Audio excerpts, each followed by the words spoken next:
हनुमान् श्रीपदो वायुपुत्रो रुद्रो नघोजरः अमृत्यवीरवीरश्च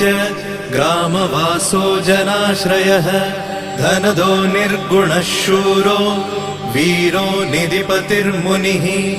पिङ्गाक्षो वरदो वाग्मी सीताशोकविनाशकः शिवः शर्वत्परो व्यक्तो व्यक्तो धराधरः पिङ्गकेशः पिङ्गरोमा श्रुतिगम्यः सनातनः अनादिर्भगवान् देवो विश्वहेतुर्जनाश्रयः आरोग्यकर्ता विश्वेशो विश्वनाथो हरीश्वरः